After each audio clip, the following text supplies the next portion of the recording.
Hello there. This is Peter Meyerson sitting in with Jeffrey Davis, who's kind of relaxing for a few minutes at Radio Entrepreneurs.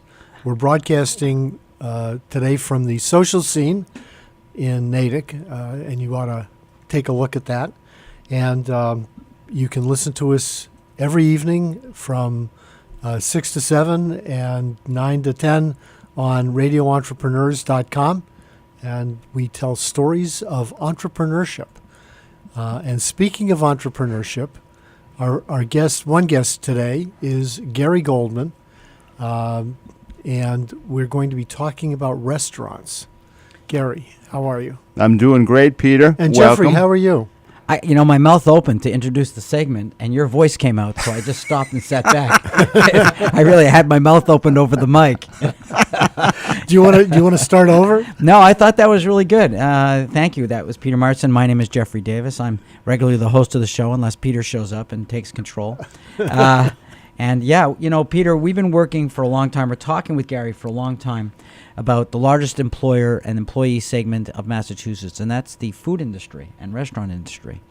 And Gary, who's deeply involved with that segment, is very motivated to feature that segment. And so I'm going to let Gary tell us a little bit about it. Thank you very much, Jeffrey. Thank you, Peter. Over the course of the last year, we've been discussing how can we get this segment more involved with radio entrepreneurs. And we've been putting our heads together, and we've come up with a wonderful program. It's going to be 5-star food review, and involved with the 5-star food show is going to be a wide-ranging discussion. This segment is going to cover from soup to nuts. It's not only going to be involving, bless you, it's not only going to be involving the industry itself, chefs, for example, but it's going to be involved also with the service people, such as Peter, for example. He's a lawyer. He has different food accounts.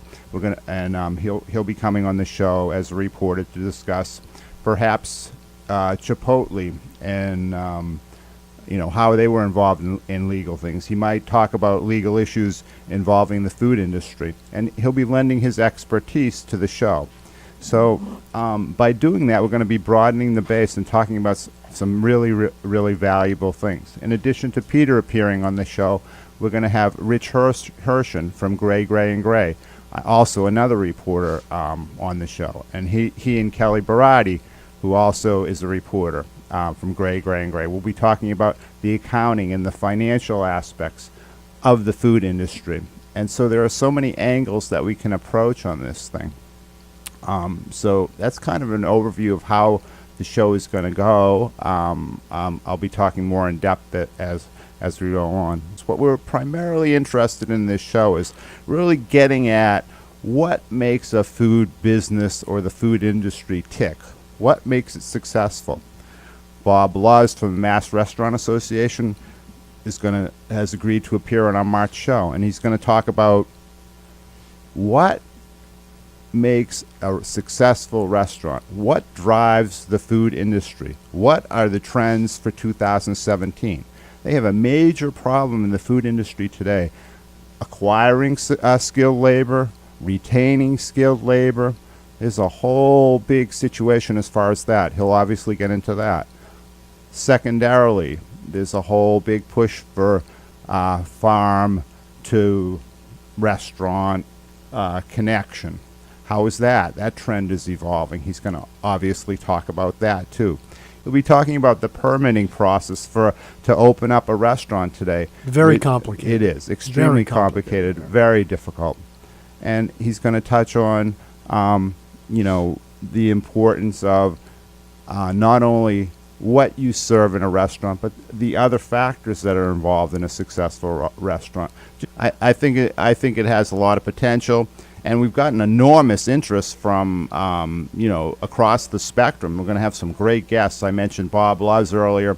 We've got some fabulous chefs that are coming on. Dave Becker, who owns Sweet Basil, as well as Juniper, right in Wellesley. He's going to be coming on. The official launch date is March 7th is the first show, but we're actually talking about doing something at the New England Food Show in late February. We're still discussing that.